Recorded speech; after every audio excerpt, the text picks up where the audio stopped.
Правда ли, что этот маленький элегантный трифоник выдает 1 киловатт? Ты знаешь, это неправда. Все дело в том, что он выдает 2 киловатта. 2 киловатта на пике выдают вот эти вот маленькие твиттера и вот этот вот сабвуфер. Все дело в том, что здесь речь идет о мощности RMS. И правда ли, что здесь есть 2 киловатта, об этом я расскажу тебе немножечко попозже. На самом деле мне очень нравится, как звучат небольшие трифоники, у которых в составе находятся сателлиты и у которых в составе находится сабвуфер. Не знаю почему, но вот компоновка сателлит плюс сабвуфер по звучанию мне даже нравится гораздо больше, чем классические напольные или полочные колонки. Почему? Не знаю. Но на самом деле, когда в системе работают сателлиты и сабвуфер, звук получается более точечным, более ясным, более точно спозиционированным. И в придачу, когда ты берешь свою систему вот сателлиты, то в принципе решается вопрос расстановки по помещению. Сателлиты маленькие, их можно поставить в принципе куда угодно, на полку, под телевизор, рядом с компьютером. В конце концов их можно прикрепить даже на стену, ведь в комплекте идут вот такие интересные колечки, которые ты можешь привинтить на стену и затем поставить туда сателлит. И он, кстати, крепится на магнитах, плюс специальные вот такие цеплялочки у него есть, и крепится очень прочно. Когда я для пробы зацепил за это колечко сателлит, обратно мне потом его отсоединить было довольно-таки трудно. Когда ты сателлит установил или закрепил, ты можешь его крутить туда-сюда для того, чтобы направить его непосредственно себе в уши. Ну, для лучшего, так сказать, музыкального экспириенса. Сателлиты малепусенькие, всего 8 сантиметров в ширину, если не ошибаюсь, и внутри у них установлен 55-миллиметровый сверхлегкий драйвер на неодимовых магнитов, на какой-то невероятно технологичной вакуумной подвеске, что-то такое вообще из ряда космических технологий. Что касается сабвуфера, то сабвуфер внутри 17-сантиметровый из карбонового волокна. Это фирменная разработка Кабаса, и этот сабвуфер выдает мощности аж на, зачитываю по бумажке, дружище, 450 ватт. И 450 ватт это РМС мощность, а пиковая мощность 900 ватт. 900 ватт в пике выдает этот маленький сабвуфер. Какая же область применения у таких прекрасных трифоников? Кстати, Kabas Pearl Cache доступен в двух цветах, белом и черном. И, кстати, качество изготовления у него ошеломительное. И сателлиты, и сабвуфер довольно тяжелые. Сабвуфер вообще, в принципе, когда я беру в руки, у меня такое ощущение, что я беру в руки пушечное ведро. И сателлиты довольно-таки увесистые. То есть ощущение какой-то пластмассовой дешевки они совершенно не производят. И когда гладишь его руками, ну, создается впечатление, что это в принципе сделано из камня. На самом деле это камень или пластик, но понять довольно тяжело. Но сателлиты увесистые.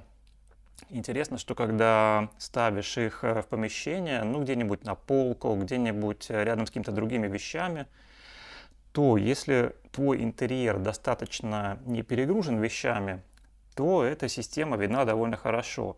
А если вещей достаточно много, то в принципе она совершенно растворяется в интерьере, совершенно растворяется в помещении, и ее становится не видно.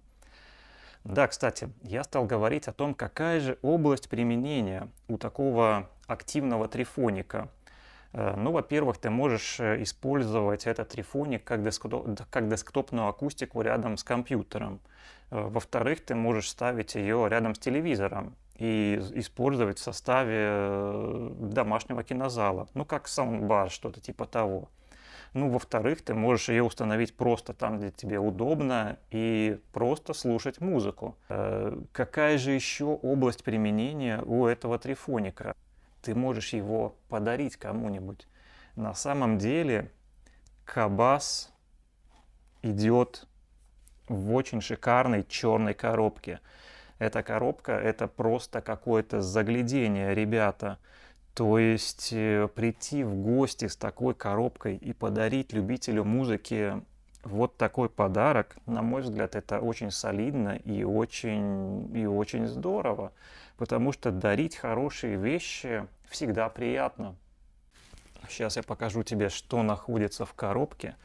Коробка — это просто огнище, настоящее дерево, цвет черный, наверху написано The Pearl Cache 2,1 Hi-Fi System, по бокам ручечки, то есть ты можешь ее поднимать туда-сюда, и оба-на! Посмотри, какая красота, это прямо обитель звезды смерти и Звездных войн. Вот представляешь, когда ты достанешь вот отсюда вот именно черный, не белый перл, а черный, он реально смотрится как звезда смерти. Это шикарная штуковина. И сабвуфер, и сателлиты, все упакованы вот в такие черные холщовые, ну, скажем так, тканевые пакетики, что, в общем-то, довольно мило. В общем, это не системка, это самый настоящий праздник. И праздник этот начинается с упаковки и заканчивается вкусным, красивым звучанием, которое на самом деле радует, и оно масштабное, ясное, четкое, ну, короче, вау. И помни, она не выдает киловатт, она выдает 2 киловатта. Интересно, что в комплекте идет вот такой пульт-шайба. На самом деле, когда я тестировал эту систему, я нашел для этого пульта шайбы только одну область применения. Например, в том случае, если ты подключил по оптическому входу этот трифоник к телевизору, то возможность регулирования громкости остается, ну, в принципе, только с пульта, ну, либо через оригинальную аппликацию. То есть, как бы, ну, вот эта шайба, которая увесистая, классная, красивая. Она, короче, позволяет тебе переключать треки вперед-назад, включать, выключать музыку, ну и регулировать громкость вот таким прокручиванием. В общем, милая, стильная, тяжеловесная вещица. Говорят, что батарейка у них садится довольно-таки быстро. Ну, на самом деле, не проверял. На мой взгляд, основное применение этого трифоника — это все-таки стриминговые сервисы. У Кабас есть прекрасная аппликация, которую я тоже протестировал. С помощью этой аппликации ты можешь выбирать входы-выходы этого устройства. Ты можешь, что очень немаловажно, калибровать систему, когда она установлена у тебя в помещении. То есть каждое помещение имеет свой характер звучания, свой характер отражений. И для того, чтобы получить от этого Кабас максимальное качество, тебе необходимо ее откалибровать. Заходишь в приложение, выбираешь калибровка и, собственно говоря, калибруешь. 30 секунд разнообразного, интересного, завывающего звучания, и система откалибрована, и она начинает звучать гораздо лучше, чем просто не откалиброванная. Почему я подумал, что основное применение этой системы — это стример? Да просто потому, что количество входов у этой системы довольно-таки минималистично.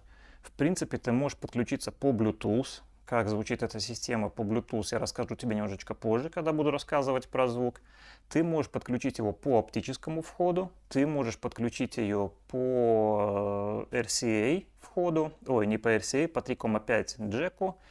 И ты можешь его подключить либо по интернету с помощью интернет-провода, либо с помощью Wi-Fi. Ну, в принципе, учитывая то, что вся компоновка у этого устройства очень миниатюрная, и даже жесткий диск сюда можно подключить только с помощью переходника, потому что здесь сделан вход мини-USB, то есть просто USB, вот как, например, у меня жесткий диск находится на USB, на обычном USB-A, да, то такой ты туда не воткнешь. Это, в принципе, невозможно. Но через переходничок подключается очень хорошо. И то же самое касается и всех остальных проводов. То есть, какие-то особенные, толстые, крутые провода ты туда просто так не воткнешь. Например, тот же сетевой провод имеет вот такую вот 90-градусную загогулину, и если ты задумаешь ставить обычный провод, то ты банально не сможешь им воспользоваться. И, короче, что-то туда воткнуть и вытыкнуть, это, ну, я бы тебе сказал, самая настоящая проблема.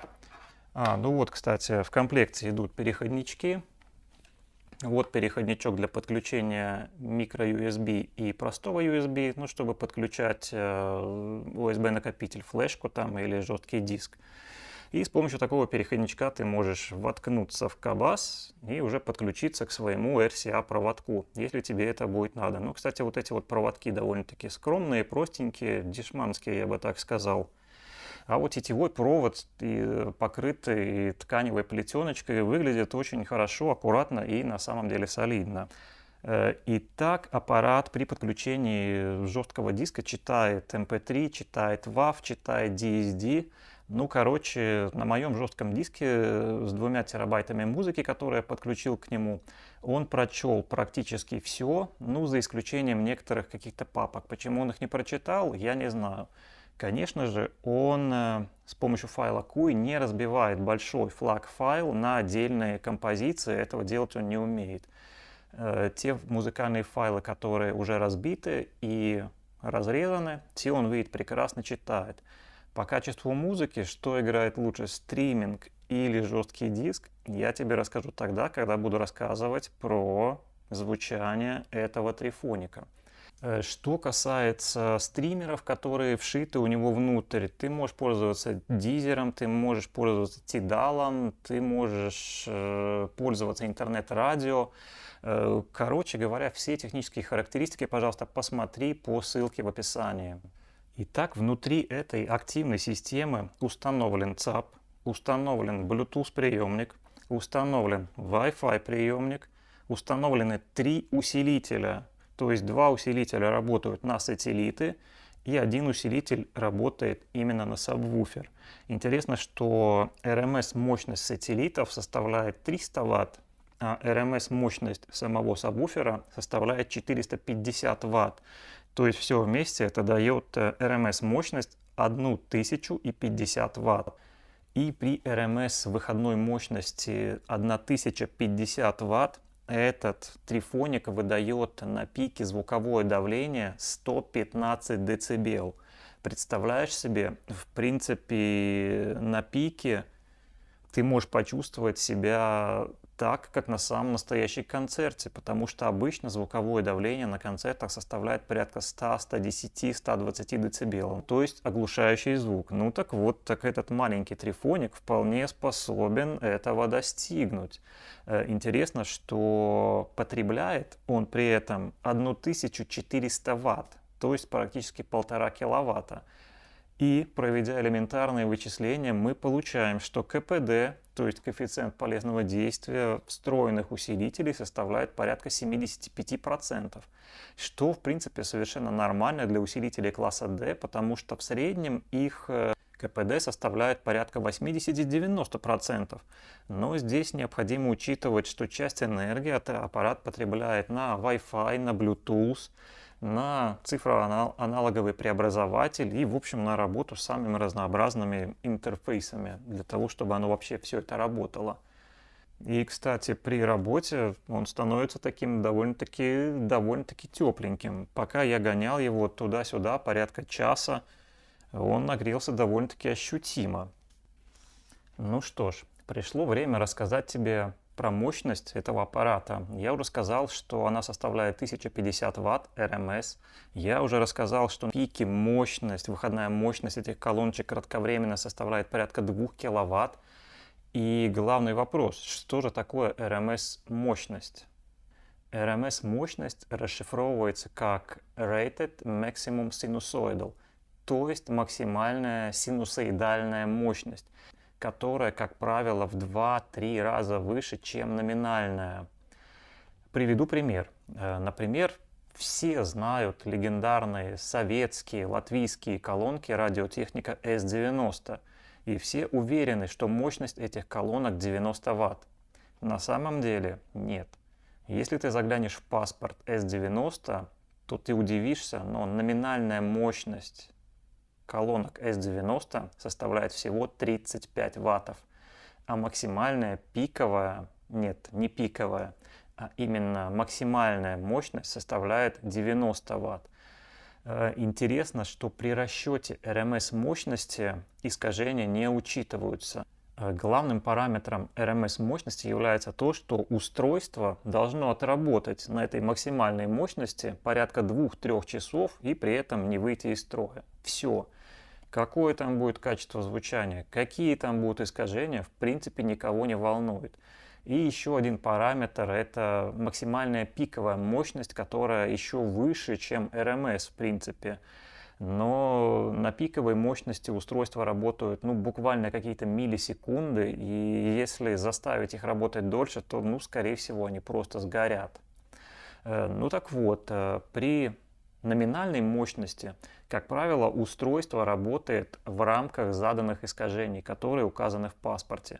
А если мы выходим из рамок номинальной мощности, то, к сожалению, мы будем слышать хрипы, мы будем слышать искажения, мы будем слышать оры, писки, визги, клиппинг и так далее. То есть при переходе с номинальной мощности на максимальную речь о качестве музыки, о качестве звучания уже в принципе не идет. Идет речь о мощности, идет речь о громкости.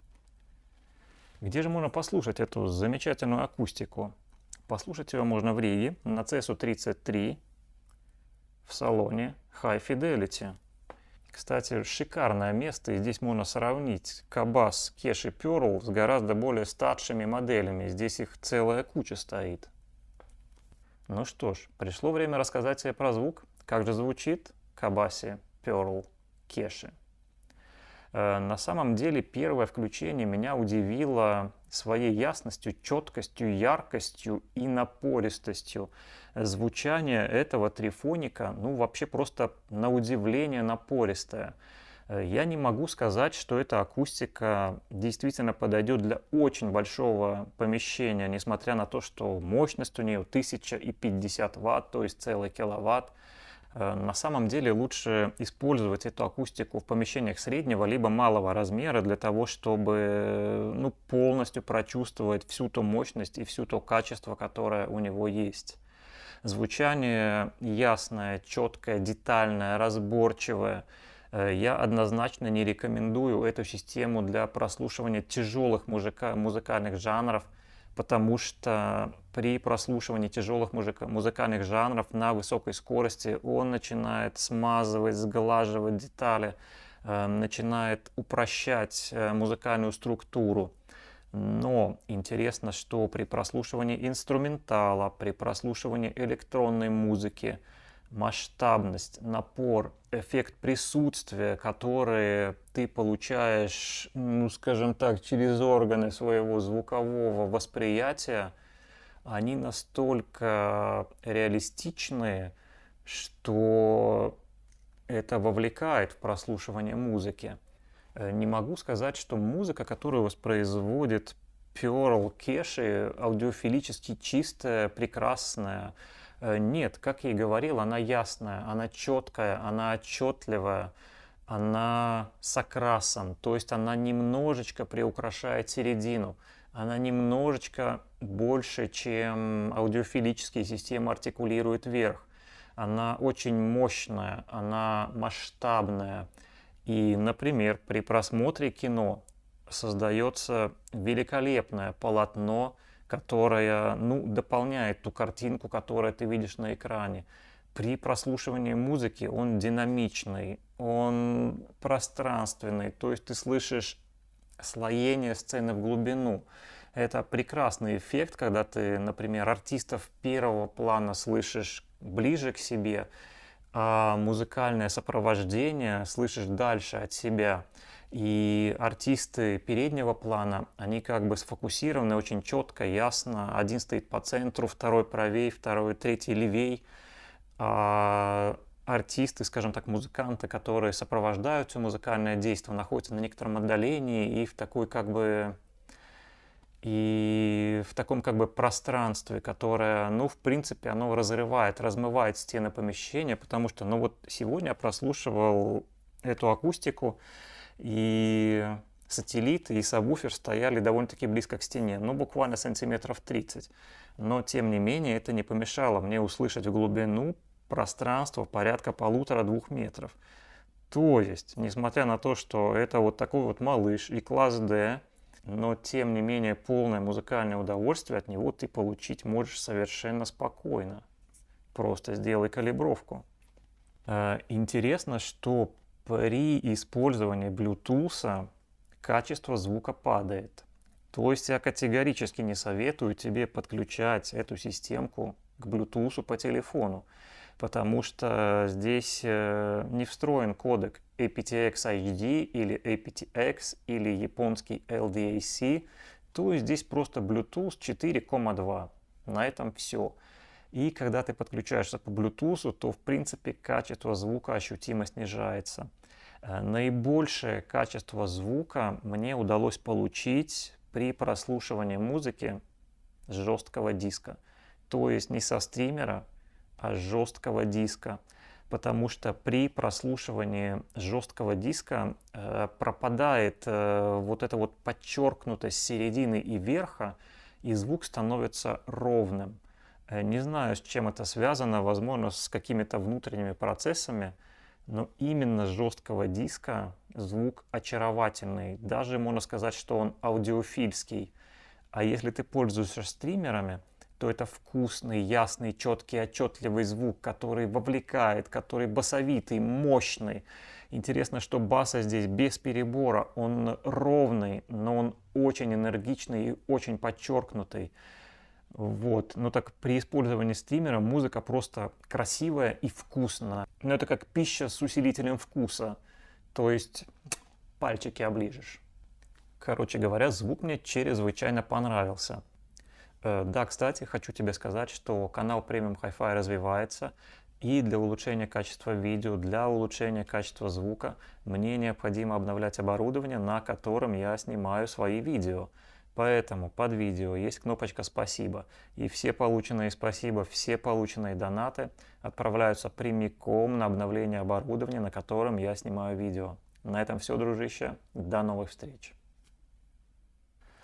Интересно, что к оригинальным коннекторам динамиков ты можешь подключать не только вот эти вот маленькие сателлиты. Если у тебя дома есть акустика покрупнее, то ты совершенно спокойно можешь коннектором подсоединить к акустику покрупней.